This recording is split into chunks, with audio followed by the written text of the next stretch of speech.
Hello, everyone, and welcome to the Center for Ukrainian Canadian Studies lecture series. My name is Yulia Ivanuk, and I am the coordinator of the CUCS. I am pleased to welcome a new speaker today, Ms. Alexandra Kozelko. Alex Kozelko is a Ukrainian Canadian woman who lives, works, and studies on Treaty 1 territory in Winnipeg, Manitoba. She's the Policy Council Chair for the Center for Ukrainian Canadian Studies over here, and Alex has also recently completed her master's thesis in Peace and Conflict Studies entitled Sharing Stories and Envisioning Peace as Young People in Ukraine, a participatory action research project in Lviv, Ukraine. This research study was conducted virtually from Winnipeg with participants in Lviv, Ukraine in the fall of 2021. So without further ado, please join me in welcoming Alexandra. Hi everyone, добрий день, good afternoon. Щиро дякую всім за участь сьогодні. So I'm just going to thank you everyone for coming. I'm going to just share my screen now with my presentation.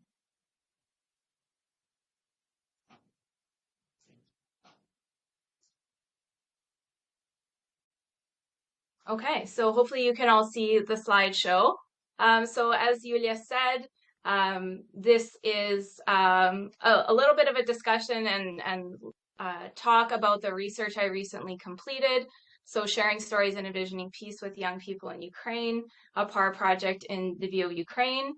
I just wanted to start off with a territorial acknowledgement.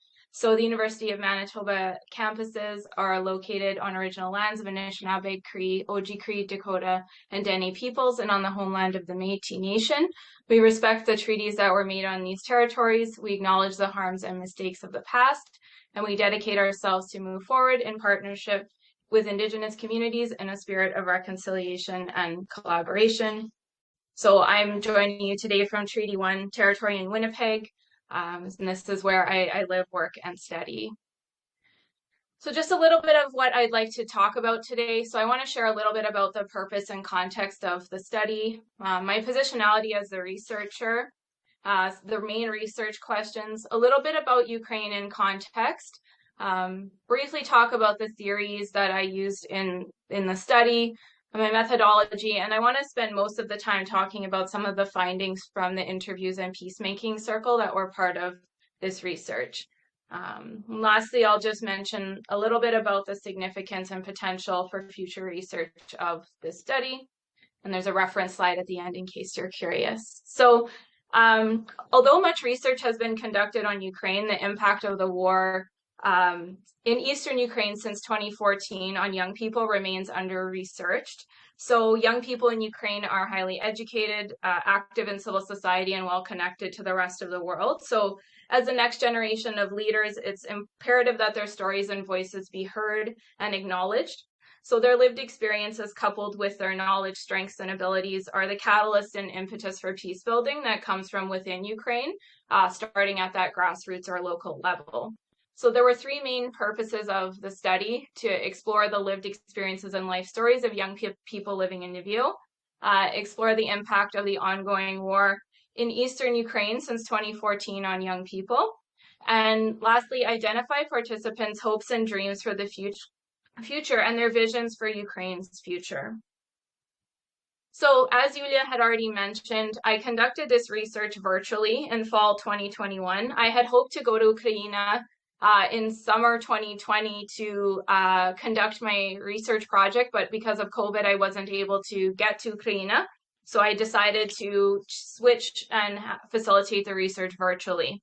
So it took place in October and November of last year, and then I wrote my thesis between December and March of this year. And as we all know, the situation in Ukraine changed drastically while I was writing, and especially as of February 24th, 2022. So I talked a little bit about how the context changed in Ukraine as I was writing. And so it's important that we situate the work that I did in that context. So the war that I'm referring to is the war that was in Eastern Ukraine since 2014 and not what has changed since February 24th. positionality as a researcher because this is really important in feminist research and provides a little bit more context for the study that I did. So according to Maureen McHugh, self-reflection on who we are and who we are in relation to those we study is a key tenet of feminist research, which is referred to as reflexivity. So feminists question the possibility of remaining neutral or value-free in research. And while we can't necessarily remove the personal connections or relationships we have to what we study, it's important that we reveal those to be as transparent as possible. So in my context, I'm a young Ukrainian Canadian woman. I've been immersed in Ukrainian culture and language since birth. And so this research was of personal significance to me. My parents and my mother's parents were born and raised in Canada, and my father's parents came to Canada after the Second World War. And I've been involved in the Ukrainian community in Winnipeg since I was a child and continue to be involved today. So my position is what I refer to as an insider-outsider, as a Ukrainian Canadian who doesn't live in Ukraine, offers a little bit of a unique perspective on the context of the study. And I think that my connections to the subject and topic were an asset in many ways because I was able to understand participants as they were sharing their stories. And I recognized some commonalities between my own life and upbringing in Winnipeg. And it was really interesting to see those connections. And I'm not sure that I would have been able to make the similar connections had I not been an insider-outsider as part of the community. So there were 5 main questions that sort of guided the development of the interview and peacemaking circle questions. So what are the lived experiences of young people living in Lviv, Ukraine? What was it like to grow up in Ukraine? What changes and or challenges are young people facing in their communities considering the ongoing war in eastern Ukraine since 2014? Where do they turn to for support when times are difficult? What gets them through hard times? How can they build connection and a sense of community with other young people? And what are their visions for their own futures and for the future of Ukraine? So how can they begin to build peace in Ukraine as the next generation? So a little bit about Ukraine in context. So Ukraine has been controlled and colonized for centuries by various global powers throughout history. And there's a long and complex history between Ukraine and Russia. And so in late 2013, what began as peaceful demonstrations against President Viktor Yanukovych's refusal to sign the Ukraine-European Union Association Agreement developed into nationwide protests and demonstrations, which became known as Maidan or Euromaidan. And so this confrontation confrontation that ensued between peaceful protesters and the Ukrainian government resulted in the deaths of protesters at the hands of government security forces and resulted in Yanukovych, the president, fleeing the country. And so we know that in March 2014, Russia illegally annexed Crimea, and shortly thereafter, pro-Russian separatist groups backed by Russian militia and government a conflict began in the Donetsk and Luhansk or Donbass region. And so at the end of 2021 and near the end and in early 2022, we saw the buildup of Russian forces along Ukraine's borders. And at the end of 2021, 1.5 million civilians had been internally displaced from Crimea and Donbass, and more than 14,000 people had been killed. And we know that as of February 24th, 2022, Russia's full-scale war and further invasion of Ukraine continues today as we're in this space together. So I don't want to spend too much time on the theory, but my research was grounded in 3 theoretical frameworks. So the first was Johan Galtung's work on human needs theory. So he created a typology of basic human needs. So material needs, which were security needs and welfare needs, so freedom from violence and war and misery, so ensuring things such as food, water, shelter, healthcare, and education are within the welfare needs. And then non-material needs such as freedom needs, which are freedom from repression, and identity needs, so avoiding feelings of alienation, so making connections to jobs, political activity, religion, and community initiatives. So in my work, I tied Galtung's work to identify these 4 categories of needs in Ukraine, and these were tied to participants' experiences as they shared them with me. The second theory or concept was critical consciousness, which was introduced by Paulo Freire, a Brazilian theorist and scholar. And so this is the process of critical thinking, reflecting on social injustices and taking action to address those injustices. And this concept is conscientization. So, quote, learning to perceive social, political, and economic contradictions and to take action against oppressive elements of reality. So in this study, learning about participants' lived experiences helped them to identify sort of what needed to change in order to build peace in Ukraine. And lastly, I used the theory of critical yeast, which comes from John Paul Lederach's work, The Moral Imagination, the Art and Soul of Building Peace. And so when we think of movements for social change, we're often focusing on numbers or the critical mass. So how many people can we get to support a given cause? And instead, Lederach says that we should focus on what he refers to as the critical yeast. So a small group of the right people involved at the right places. So the critical yeast is a metaphor that asks the who rather than how many questions. So who, though not like-minded or like-situated, in a context of conflict would have capacity, if they were mixed and held together, to make things grow exponentially beyond their numbers. So I connected this idea of the critical yeast to participants and young people in Ukraine. And young people in Ukraine have been catalysts for change and are an example and are the critical yeast that have helped lead to a critical mass in terms of revolutions and protests in Ukraine's recent history.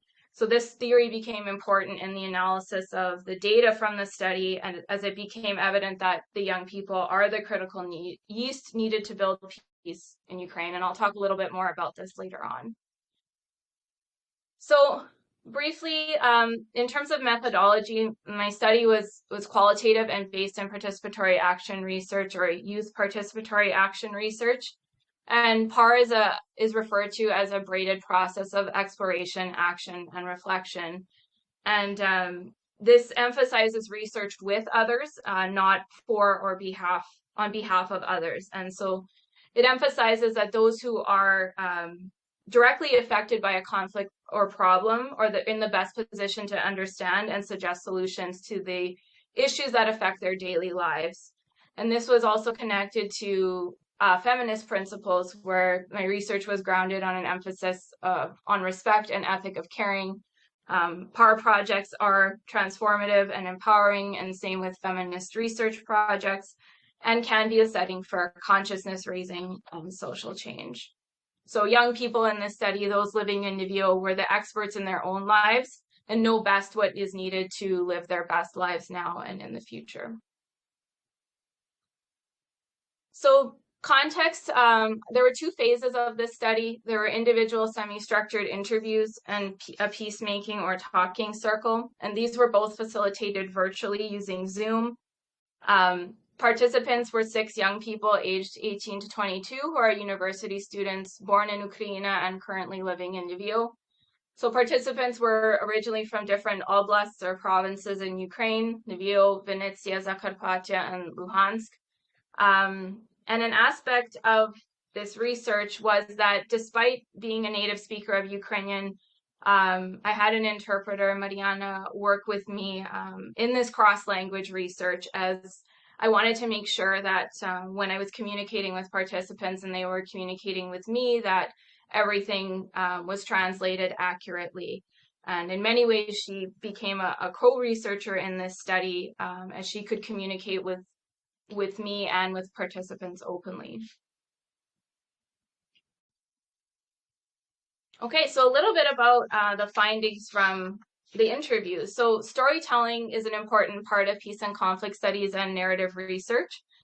And so Flaherty writes that we hear stories of our birth, our family, of our people, our cultures, and our nations. And from these stories, we construct other stories we tell ourselves about ourselves and the world around us. So participants were asked to tell their own stories and lived experiences in their own words and in their language of choice.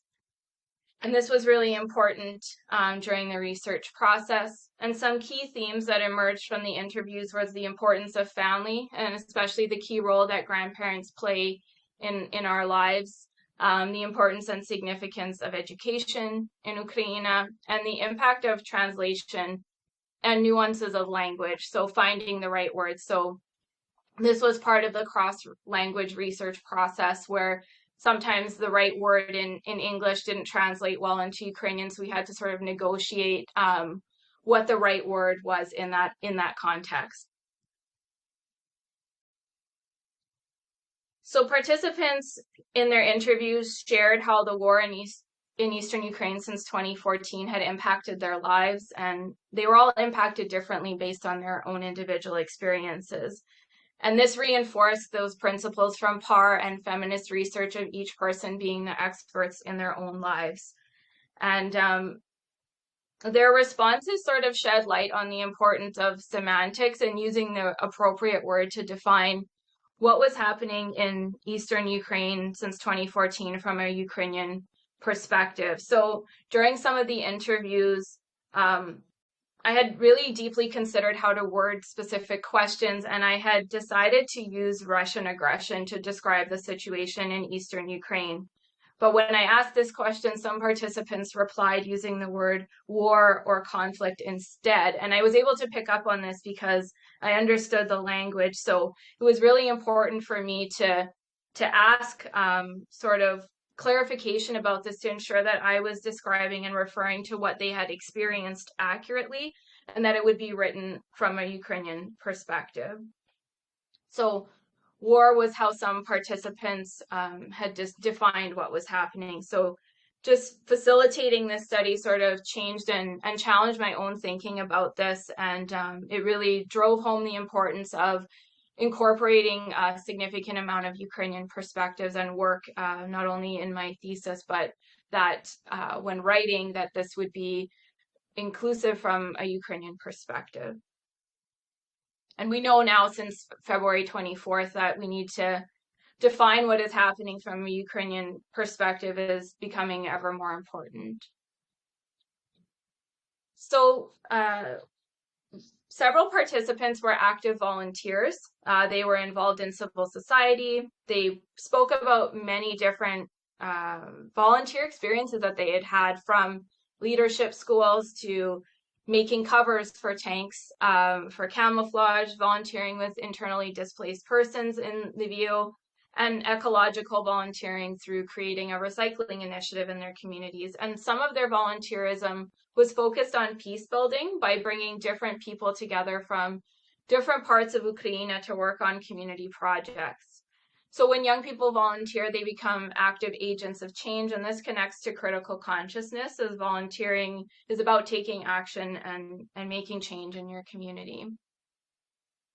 And so this was also an example of the everyday peace, as Roger McGinty conceptualizes it. So moving away from top-down and system-level approaches to peace building and emphasizing the idea that local actors have expertise in their own lives and lived experiences and have that agency to forge a path for their futures. And so specifically, an organization that couple of participants were involved in was one called Building Ukraine Together, Budujmo Ukrainu Razom, or BUR. And so this is an organization that emerged as a volunteer movement to rebuild houses in Eastern Ukraine damaged by war. And so it brings people together from different parts of Ukraine, young people, to work together on different projects. And so since February 24th, they have immediately responded to support the thousands of internally displaced families, and they're renovating infrastructure, building shelters, and offering humanitarian aid. So this was a really interesting example of an organization and of an opportunity where participants were actually doing peace building without perhaps even realizing it through volunteerism, by getting to meet other young people from other parts of Ukraine and getting to know them and making those connections.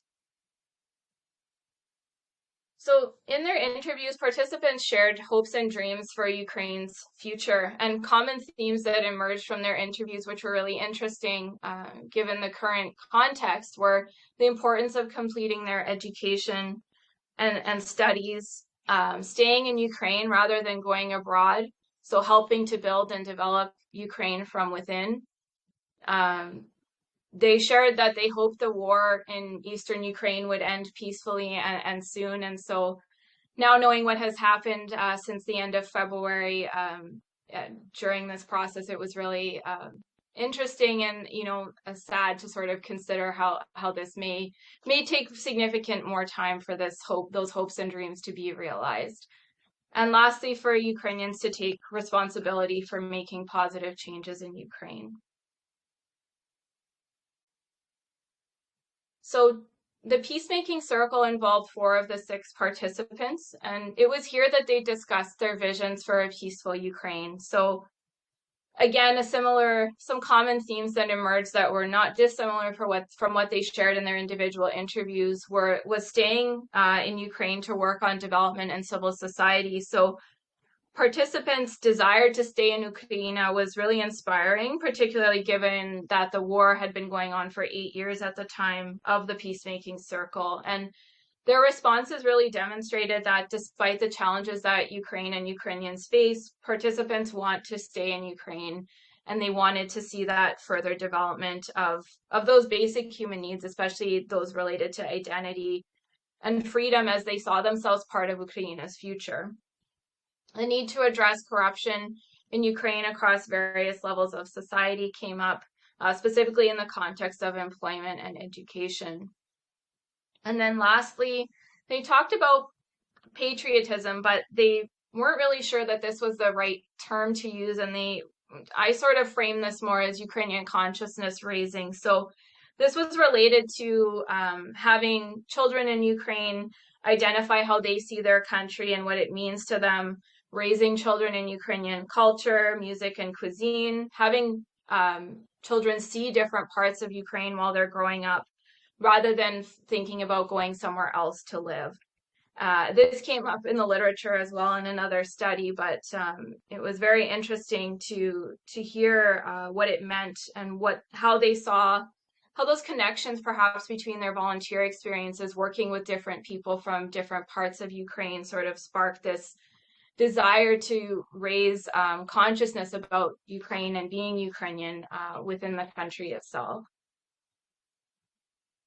And lastly, just wanted to talk about the critical yeast and peace building. So as I mentioned before, when I analyzed participants' responses, I kept coming back to this theory of the critical yeast and how it not only related to participants' volunteer initiatives, but how so many ideas shared by only 4 people in the peacemaking circle could be the spark or critical yeast to generate peace in Ukraine. So Lederach connects the idea and process of making bread to critical yeast and peace building. So the yeast, in this case, which was a group of engaged and connected young people, combined with a suitable environment for growth. So we know when we bake bread, the yeast has to have a warm place for growth.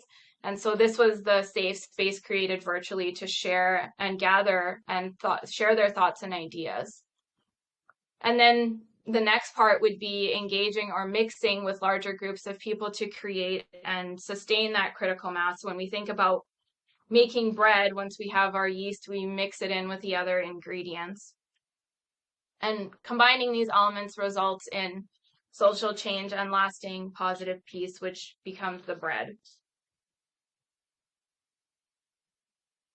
And so I connected this theory to making kolach, which is a Ukrainian bread and plays an important part in Ukrainian Christmas rituals and holidays in Ukrainian culture. And so kolach is a circular braided bread, and participatory action research is referred to as a braided process of exploration, reflection, and action. So participants were part of this study, grounded in these research methods and this exploration of their lives their actions in volunteering and their reflections and visions for Ukraine's future were sort of braided together as well in this study.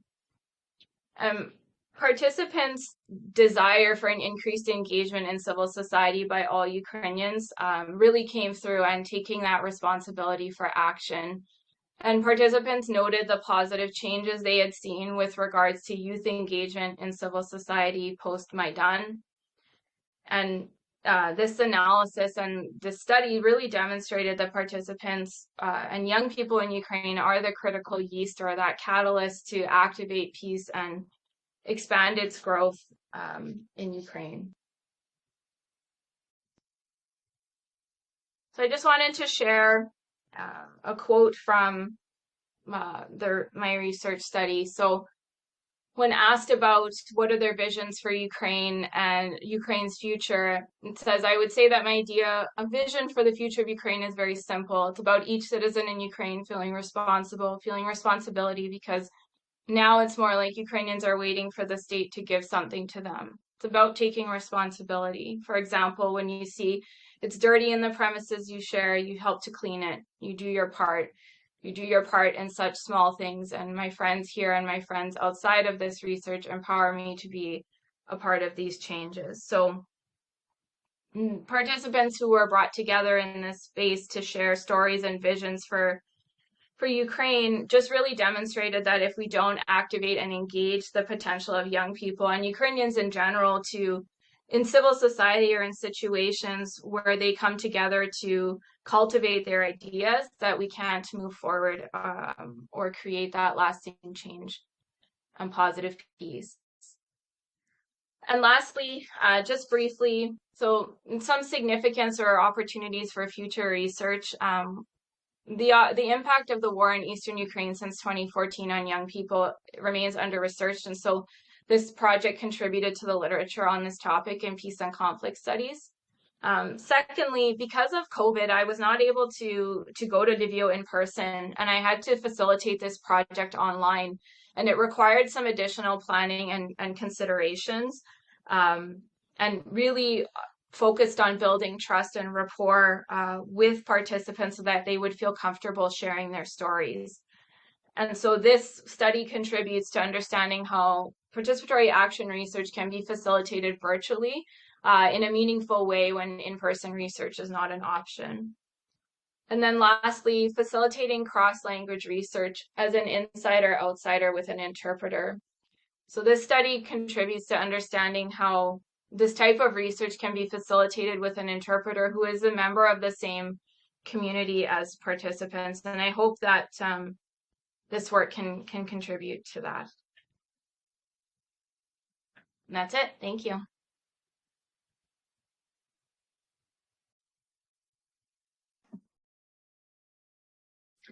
Thank you so much, Alex, for this insightful presentation. And now I'd like to open the floor for discussion.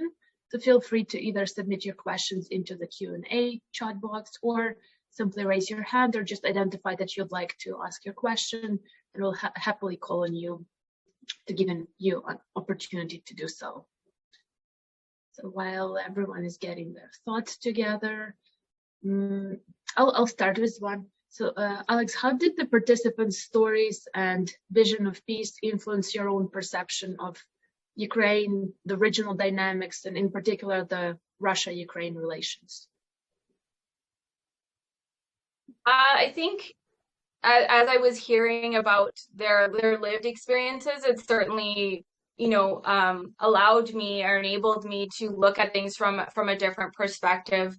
Coming from a Ukrainian-Canadian perspective, we see certain media or more specific media is more prevalent in Canada. And so it was really important to hear that from them. And that's kind of those conversations and perspectives that they shared really forced me to sort of look at at different media sources and really make that conscious effort to look for more Ukrainian perspectives in the literature as well as in the stories I was hearing. So I'd say it had a very positive impact and challenged me to think in different ways about certain things, which was not necessarily unexpected, but was positive in the long term, I think.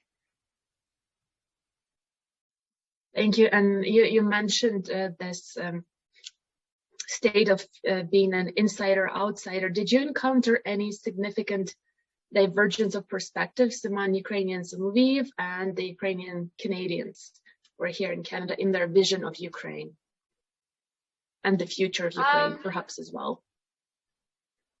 So, I mean, participants shared their own ideas as to what they saw Ukraine's future looking like and how they sort of saw their role in that. And from my own perspective, I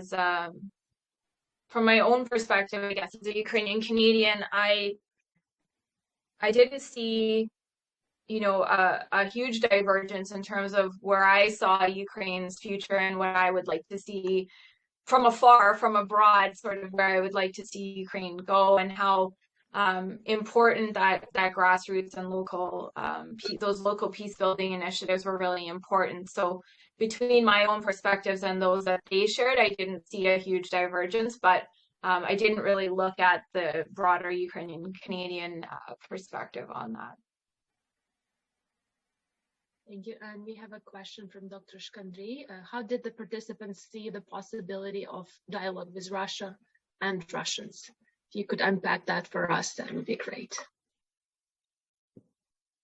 So I asked specifically about how participants, how the war in Eastern Ukraine had impacted their lives. And while some of them alluded to, you know, how their perspectives had changed during their experience, and in terms of noticing what they had noted about TV and media specifically, and just how that media had shifted to portray Ukrainians, or had become more obvious of that portrayal, and that maybe their attitudes, at least from one participant I recall directly, where their attitude was shifting very negatively towards Russia, given the context at the time.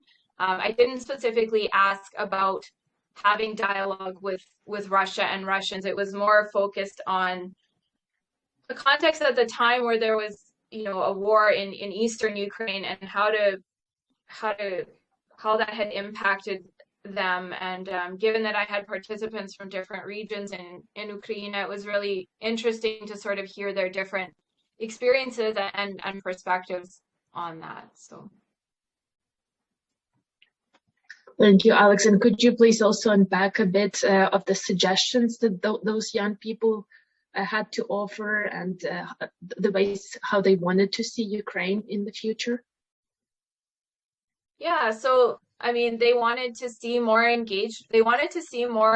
involvement in civil society by all Ukrainians, and they really they spoke a lot about how many people in Ukraine desire to go elsewhere, or desire to go abroad to work, or earn a better living, or have a better quality of life, or that's how they had perceived some of those perspectives. And so staying in Ukraine was really important to them. And so I think what they wanted to see was more engagement and from all Ukrainians in building Ukraine and having them be part of Ukraine's future. I'm just trying to find one reference here, because I think it will make sense. Yeah, so thinking about how Ukraine can be peaceful when people stop thinking about something foreign being better, and going abroad. And so this idea was actually mentioned about another, perhaps maybe there was another, you know, revolution or mobilization that was sort of needed to sort of gain this momentum to move Ukraine forward, because they noted that, you know, post-Maidan, there was a sort of influx and growth in civil society and volunteering, but that just to continue that momentum towards building peace in Ukraine.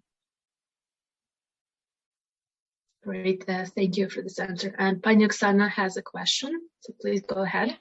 Yeah, if I may. You talk of cross-language research. Did I understand correctly that you used 2 languages during the process of interview, or did you use only 1 language?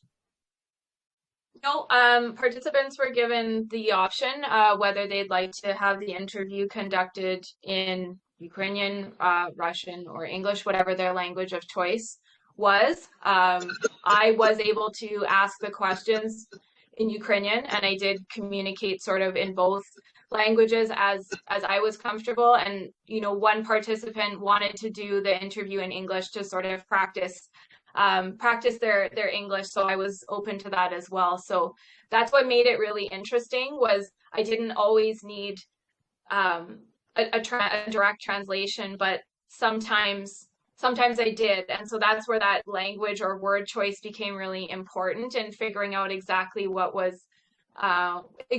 they were trying to say, so that it was clear to us. So yes, I would say that most of the research took place in either Ukrainian or English, but mostly Ukrainian with that translation as needed. So following up on that, you said that you used an interpreter.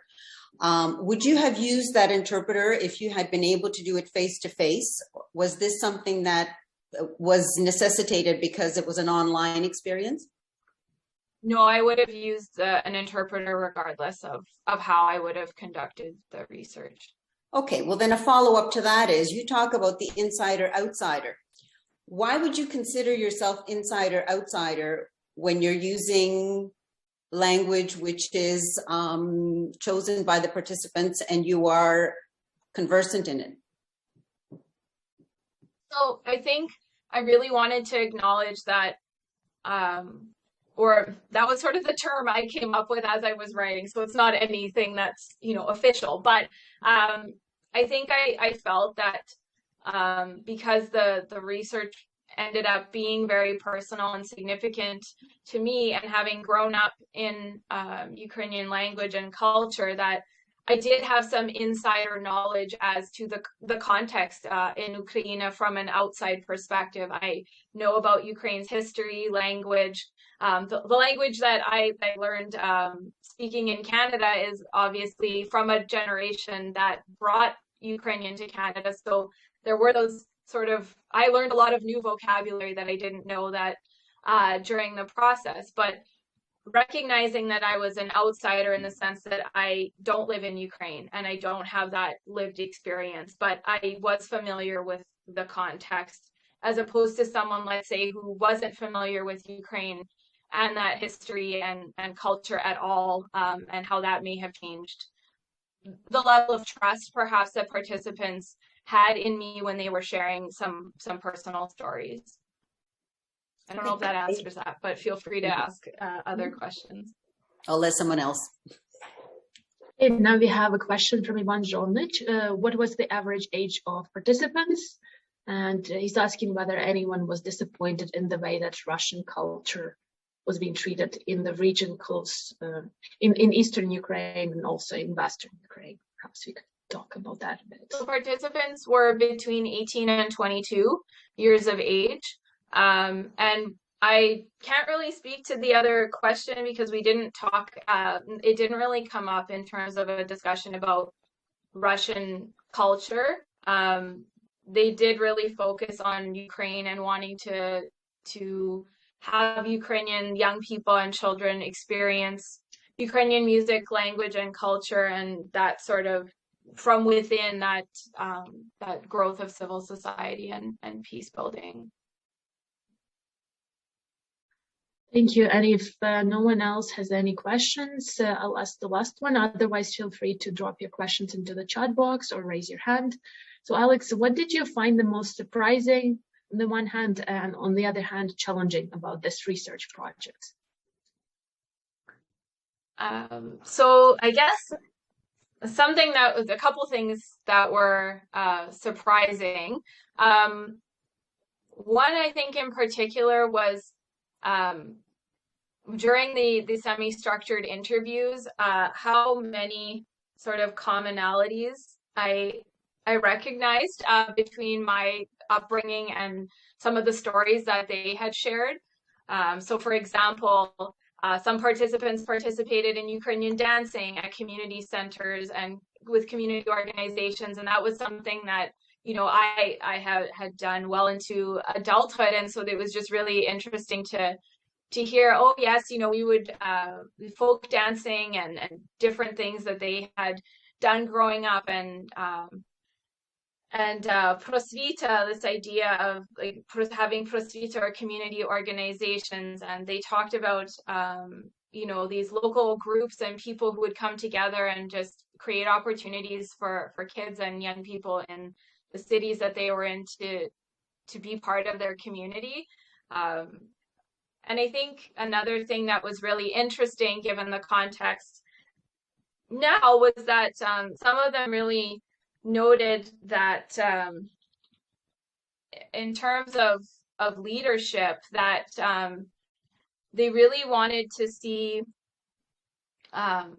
politicians and people come who were Ukrainian, who had a desire to build Ukraine and lead Ukraine with that experience. And they used a particular sort of reference where it was like, we need someone like a local person to lead the country, and we need local politicians who aren't just Ukrainian because they have a passport, and that they have this vision for Ukraine's future. And I think it's really interesting looking back on it in terms of Zelensky's role as the after February 24th, and how just perception and just how things have changed, and I think perceptions of his leadership as well. And I think that goes both ways, but that was something that was really interesting, just this idea that leadership from a local level, and we've sort of seen Zelensky or Vitaly Kim and like some of these other figures that have become quite prominent in this war, how their leadership is unfolding.